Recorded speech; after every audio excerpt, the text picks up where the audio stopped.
আচ্ছা, ওকে। তো আমরা আজকে যেটা করব সেটা হচ্ছে কি, প্রত্যেকটা টাইটেলে একই স্টাইল অ্যাপ্লাই করা। সাবস্ক্রাইব করুন, বেল আইকনের অলে ক্লিক করুন। যেমন আমি এখানে করেছি, এখানে একটা প্রথমে স্টাইল করে নিয়েছি, তারপরে প্রত্যেকটা টাইটেলে আমি এটা ইউজ করেছি।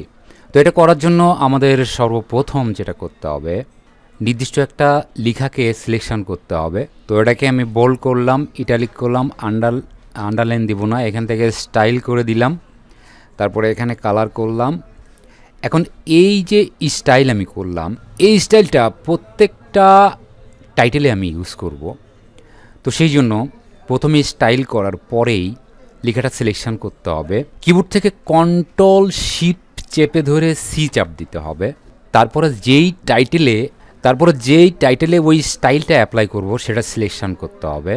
করার পরে কিবোর্ড থেকে কন্ট্রোল শিফট ভি দিতে হবে, তাহলে স্টাইল করা যেটা হয়েছিল সেটা এখানে আসবে। এটুকু সিলেকশন করলাম, কন্ট্রোল শিফট চেপে ধরে ভি চাপ দেবো। এটা আমরা কিবোর্ডের সাহায্যে। এবারে আমরা যদি এমনি মাউসের সাহায্যে করতে চাই, তো আবারও সিলেকশন করব কিছু লেখা, সিলেকশন করে এখানে বোল্ড করব, ইটালিক করব, এবার আন্ডারলাইন দিব, এখানে কালার করব, কালার করার পরে এখানে অন্য একটা স্টাইল আমি এখানে ইউজ করব।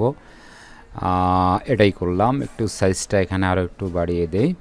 এখন এই স্টাইলটা আমরা প্রত্যেকটা টাইটেলে ইউজ করব। এখান থেকে ফরম্যাট পেইন্টার এখানে ক্লিক করতে হবে। ক্লিক করলে এখানে ব্রাশের মতো একটা অপশন আসবে, দেখতে পাচ্ছি বন্ধুরা, মাউস কিন্তু এখন ব্রাশে পরিণত হয়েছে। যেখানে ওই স্টাইলটা অ্যাপ্লাই করব সেখানে এসে জাস্ট যতটুকু অ্যাপ্লাই করার দরকার ততটুকু সিলেকশন করব, তাহলে কিন্তু এটা অ্যাপ্লাই হয়ে যাবে। ফরম্যাট পেইন্টারে ক্লিক করব, দেখুন এখানে কিন্তু ব্রাশের মতো আসছে। এটুকু সিলেকশন করব, ওই স্টাইলটা কিন্তু এখানে অ্যাপ্লাই হয়ে গেছে। আশা রাখি বন্ধুরা ছোট্ট এই কাজটি আপনারা বুঝতে পেরেছেন। যারা নতুন দেখছেন আমার চ্যানেলটি সাবস্ক্রাইব করবেন, আর যারা অলরেডি সাবস্ক্রাইব করেছেন তাদেরকে অনেক অনেক ধন্যবাদ। পরবর্তী টিউটোরিয়াল দেখার আমন্ত্রণ জানিয়ে আজকের মতো এখানেই শেষ করছি।